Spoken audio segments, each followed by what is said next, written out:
இந்த தினத்தியான நிகழ்ச்சிக்கு உங்களை அழைப்பதில் நான் மிகவும் மகிழ்ச்சி அடைகிறேன். இன்று நாம் பார்க்க போகும் தேவ வசனங்கள் கர்த்தருக்கு விரோதமாக கலகம் பண்ணாதீர்கள். கர்த்தருக்கு விரோதமாக கலகம் என்றால் என்ன? கர்த்தருக்கு பாவம் பிடிக்காது. கர்த்தருக்கு பரியாசம் செய்வது பிடிக்காது. கர்த்தருக்கு கேவலப்படுத்துவது பிடிக்காது.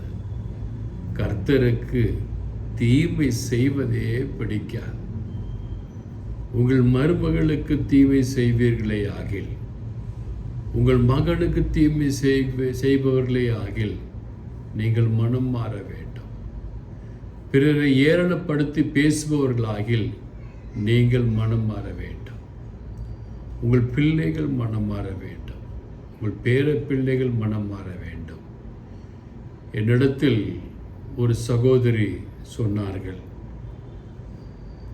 வெளிநாட்டிலிருந்து வந்த அந்த பெண் என் பிள்ளைகளோடு பேசவில்லை. ஆனால் அவர்கள் எந்த பிள்ளையை உயர்வாக நினைக்கிறார்களோ அந்த பிள்ளையே மற்றவரிடம் பேசுவதில்லை. இதைத்தான் ஆண்டவர் சொல்கிறார், கலகம் பண்ணாதீங்க. நாம் மற்ற பெண்களை பார்த்து அந்த பெண்ணை என்கிட்ட பேசலைன்னு சொல்லும் பொழுது நம்ம பெண் எல்லாருக்கிட்டையும் பேசுதான் பார்க்கணும். நம்ம சொந்தக்காரங்க கிட்டலாம் நம்ம பெண் பேசுதான் பார்க்கணும். பேசுகிறேன்னா சொல்லி கொடுக்கணும். சொல்லி கொடுக்க முடியலன்னா பிறரை வசப்படக்கூடாது. எனவே எனக்கு பிரியமான அன்பு தேவ பிள்ளைகளே, நம்முடைய எல்லா கஷ்டத்திற்கும், நம்முடைய எல்லா வேதனைகளுக்கும், எல்லா சோதனைகளுக்கும் காரணம் நாம் தான் என்று சொல்வதிலே தவறு இல்லை என்று நான் கருதுகிறேன். வெயிலின் கொடுமை உக்கிரமாயிருக்கிறது. சென்னை பட்டணத்திலே கடுமையான வெயில். இந்த வெயிலிலே ஊழியம் செய்வது, வெளியே போய் பேசுவது, ஆண்டோடைய வார்த்தையை சொல்வது மிகவும் கடினமாயிருக்கிறது.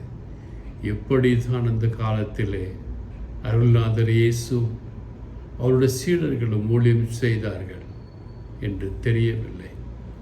அவ்வளோ பாடுபட்டு வளர்த்த சபையிலே நீங்களும் நானும் இயேசுவை வழிபடுகிறோம் என்று சொல்லும் பொழுது மிகவும் சந்தோஷமாயிருக்கிறது. வேதத்திலே பார்க்கும் பொழுது என்னாகம புத்தகம் 14ஆம் அதிகாரம் 1 வசனத்திலே, அப்பொழுது சபையார் எல்லோரும் கூக்குரலிட்டு புலம்பினார்கள். ஜனங்கள் ராம் முழுதும் அழுது கொண்டிருந்தார்கள். சபையார் எல்லாரும் கூட வந்து கூக்குரலிடுறாங்க. எதுக்கு? நாங்கள் ஈஜிப்ட்லேயே நல்லா இருந்திருக்கோம். அடிமைத்தனத்திலே இருந்த மக்களை ஆண்டவர் விடுவித்து கானான் தேசத்திலே, பாலும் தேனும் ஓடுகிற தேசத்திலே அவர்களை கொண்டு வந்து சேர்க்க மோசேயும் ஆரோனும் பட்ட பாடுகள் எவ்வளவு தெரியுமா? ஒரு சில நாட்களிலே கடந்து வர வேண்டிய பாதையை அவர்கள் முறுமுடுத்த காரணத்தினாலே 40 வருடங்கள் அவர்கள் எடுத்துக்கொண்டார்கள். பின்பும் கானான் தேசத்திற்கு அருகில் வந்த பொழுதும் கூட முணுமுணுக்கிறார்கள். அவர்கள் சொல்கிறார்கள், யாருக்கு எதிராக முறுமுறுத்தார் பாருங்க, இஸ்ரேல் புத்திரர் எல்லோரும் மோசேக்கும் ஆரோனுக்கும் விரோதமாக முறுமுறுத்தார்கள். சபையார் எல்லோரும் அவர்களை நோக்கி, எகிப்து தேசத்திலே செத்து போமேயானால் நலமாயிருக்கும், இந்த வனாந்தரத்திலே நாங்கள் செத்தாவது நலம், செத்து போனால் கூட பரவாயில்லையா என்று ஆண்டவருடைய திட்டத்தை அறியாமல் நொந்து போய் பேசுகிறார்கள். அந்த நொந்து போய் பேசுவது, ஆண்டவருக்கு எதிராக பேசுவது ஆண்டவருக்கு பிடிக்கவே பிடிக்காது. ஏன் என்றால், நீங்கள் பட்ட பாடுகள், நான் பட்ட பாடுகள் எல்லாவற்றையும் ஆண்டவர் பட்டிருக்கிறார். பாடு அனுபவிப்பது தேவனுக்கு பிரியமாயிருக்கிறது என்று பேதுரு சொல்லியிருக்கிறார்.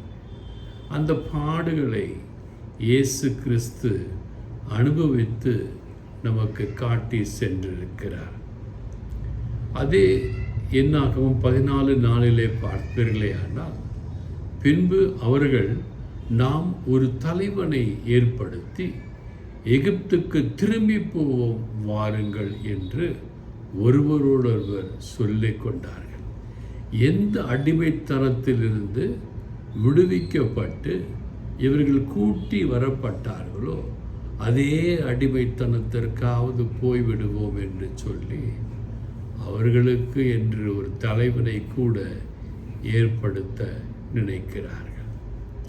இப்படித்தான் பாவம் செய்கிற சிலர், குடிகாரர்கள், விபச்சாரர்கள், இவங்கெல்லாம் பார்த்தீங்கன்னா எப்படியாவது ஆண்டவருடைய வார்த்தையை சொல்லி வெளியே கொண்டு வருவோம்.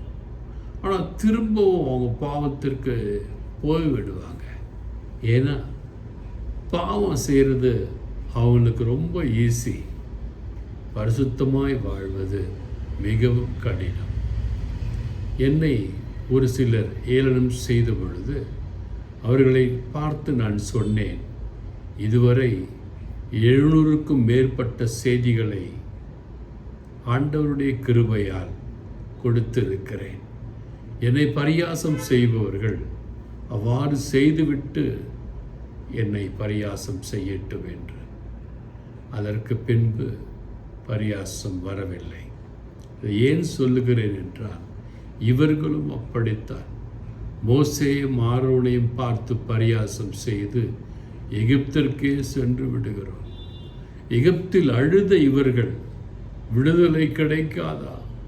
இத்தனை மணி நேரம் நாங்கள் ஆடு மாடுகளை போன்று கஷ்டப்பட்டு வேலை செய்கிறோமே, எங்களை விடுவிக்க யாருமே இல்லையா என்று அழுத குரல் ஆண்டவரை நோக்கி எட்டிய காரணத்தின் நிமித்தம் ஆண்டவர் மோசேயும் ஆரோனையும் இவர்களுக்காக தியாகம் செய்ய சொல்லி இவர்களோடு அனுப்புகிறார்.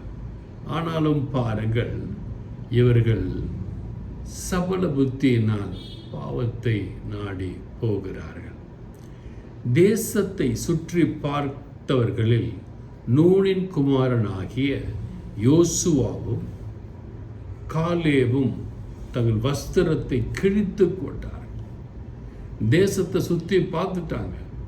அவ்வளவு அருமையான தேசம், ஆண்டவர் கொடுக்கிறேன் என்று வாக்குத்தத்தம் பண்ணப்பட்ட தேசம், அவ்வளவு அருமையான தேசம். அதை சுற்றி பார்த்து வந்த மக்கள், இந்த யோசுவாவும் காலேபும் நொந்து போய் தங்கள் ட்ரெஸ் எல்லாம் கிழிச்சுக்கிட்டாங்க. இந்த மக்களுக்காக இத்தனை ஆண்டுகள் பிரயாசப்பட்டு கொடுப்பேன் என்று வாக்களித்த தேசத்திற்கு கொண்டு போகிற நேரத்திலே இவர்கள் இப்படி செய்கிறார்களே என்று மிகவும் வருத்தப்பட்டு போனார்கள். அடுத்து பார்த்தீங்கன்னா 8வது வசனம், கர்த்தர் நம்மேல் பிரியமாய் இருந்ததால் அந்த தேசத்திலே நம்மை கொண்டு போய் பாலும் தேனும் ஓடுகிற அந்த தேசத்தை நமக்கு கொடுப்பார் என்று சொல்கிறார்கள்.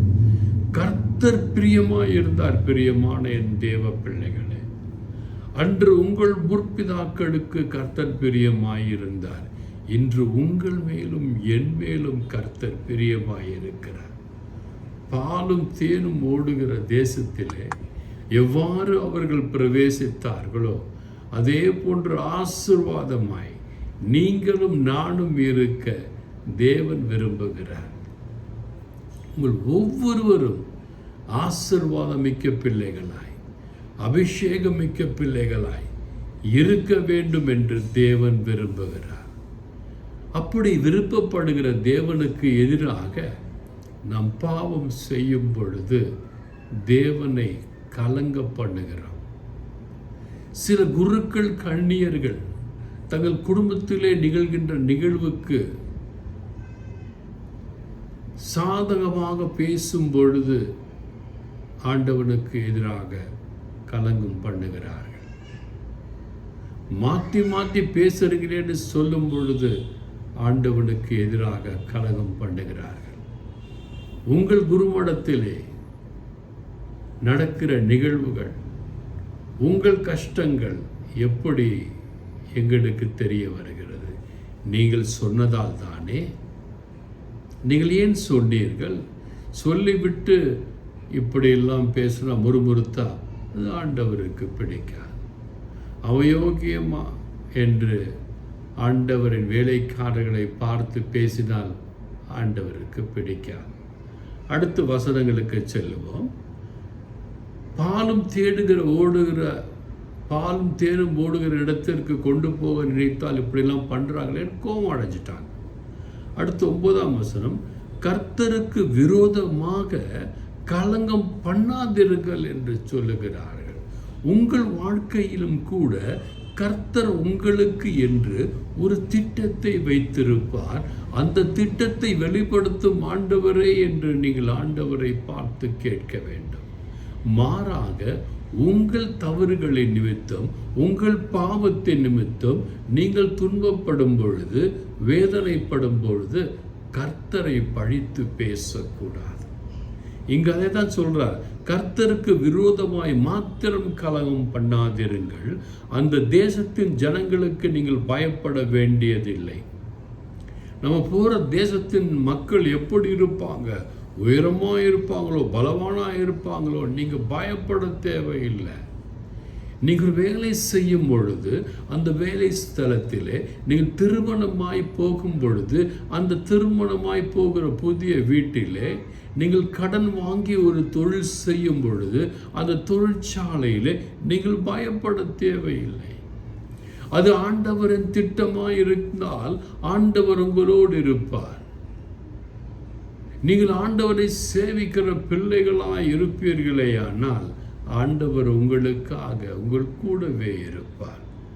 இங்கேயும் பாருங்க, அவங்க சொல்றாங்க, அந்த தேசத்தில் ஜனங்களுக்கு நீங்கள் பயப்பட வேண்டியதில்லை, அவர்கள் நமக்கு இரையாவார்கள். நீங்கள் ஆண்டவரை தொழுதுகிற பிள்ளைகளாய் இருப்பீர்களே ஆனால், ஆண்டவரை வழிபடுகிற பிள்ளைகளாய் இருப்பீர்களே ஆனால், ஆண்டவர் சொல்கிற திட்டத்தை நிறைவேற்றுகிற பிள்ளைகளாய் இருப்பீர்களே ஆனால், அவர்கள் உங்களுக்கு இரையாவார்கள். உங்களை எதிர்க்கிற ஒவ்வொரு மனிதனும், உங்களை எதிர்க்கிற ஒவ்வொரு மனுஷியும் உங்களுக்கு இரையாவார்கள். இதை நீங்கள் பார்க்கத்தான் போகிறீர்கள். என்னுடைய மகளின் திருமணத்தை பற்றி கேவலமாய் பேசிய ஒரு சகோதரி, அவருடைய திருமணத்தை பற்றி சற்று சிந்தித்து பார்க்க வேண்டும். அடுத்த பெண்ணின் கணவரை இவர்கள் திருமணம் செய்திருக்கிறார்கள். இவர்கள் என்னுடைய மகனின் திருமணத்தை கேவலமாய் பேசுகிறார்கள். எந்த பெண்? ஏன்? ஆண்டவர் என்ன சொன்னார்? நான் யூதனாய் இருக்கிறேன், புறவினத்தாருக்காகத்தான் ஊழியம் செய்கிறேன் என்று சொன்னார். சர்வ சிருஷ்டிக்கும் சுவிசேஷத்தை அறிவிங்கள் என்று சொன்னார். அப்படி என்றால் நாம் இந்துக்களையும் இஸ்லாமியர்களையும் பெண் கொடுத்து பெண்ணெடுத்து அவர்களை கிறிஸ்துவர்களாய் மாற்ற வேண்டும், கிறிஸ்துவர்களாய் வாழ செய்ய வேண்டும். நீங்கள் உண்மையான கிறிஸ்துவர்களாய் வாழ்வீர்களே ஆகில் உங்களை பார்த்து அவர்களும் மாறுவார்கள். உங்கள் சத்துரு வெட்கப்பட்டு போவார். ஒரு சமுதாயத்தில் நம்மால் நிமிர்ந்து நிற்க முடிகிறது. பாவம் செய்து அநியாயத்தினால் சம்பாதித்தவர்கள் சமுதாயத்திலே நிமிர்ந்து நிற்க முடியுமா? ஆண்டவரின் சன்னிதானத்திலே நிமிர்ந்து நிற்க முடியுமா? இந்த மோசேயும் ஆரோனையும் பரியாசம் செய்தவர்கள் நிமிர்ந்து நிற்க முடியவில்லை. அடுத்து பாருங்க, அவர்களை காத்த நிழல் அவர்களை விட்டு விலகி போயிற்று. யாரெல்லாம் இந்த தேர்ந்தெடுத்த மக்களை தாக்க நினைக்கிறார்களோ அவர்களை காத்த நிழல் அவர்களை விட்டு போயிற்று. ஏனென்றால் அந்த நிழல் பார்த்தது இவர்கள் மீது ஆண்டவரின் அபிஷேகம் இருக்கிறது, இவர்களோடு நாம் போட்டி போட முடியாது என்று நிழலும் பயப்பட்டு விலகி போயிற்று. கர்த்தர் நம்மோடு இருக்கிறார் என்று சொல்கிறார். அவர்களுக்கு பயப்பட வேண்டியதில்லை என்று சொல்லி முடிக்கிறார். யோசுவாவும் காலேபும், நீங்கள் கூட உங்கள் வாழ்க்கையிலே பயந்து போயிருக்கலாம். என் மாமியாரின் உடல் நலம் சரியில்லை, என் மாமனாரின் உடல் நலம் சரியில்லை, என் மகளின் உடல் நலம் சரியில்லை, மகனின் உடல் நலம் சரியில்லை, நான் பாவம் செய்து விட்டேன், என் பாவத்திற்காக மனம் வருந்துகிறேன் என்று நீங்கள் நினைக்கலாம். நீங்கள் என்ன காரியம் செய்தாலும் அந்த காரியத்தை ஆண்டவருக்கு ஒப்பு கொடுத்து செய்வீர்களே ஆகியால் உங்களை எதிர்க்கிற சக்திகளின் நிழல் உங்கள் மேல் வராது. ஏனென்றால் உங்களுக்குள் இருக்கும் அருளாளர் இயேசு ஒளியானவர், ஜீவிக்கிறவர், உங்கள் துக்கங்களை சந்தோஷமாய் மாற்றக்கூடியவர். எனவே நீங்கள் கவலைப்படாதீங்க, நீங்களாம் நல்லா இருப்பீங்க, உங்கள் குடும்பம் நல்லா இருக்கும், உங்கள் பிள்ளைகள் நல்லா இருப்பாங்க. God bless you all.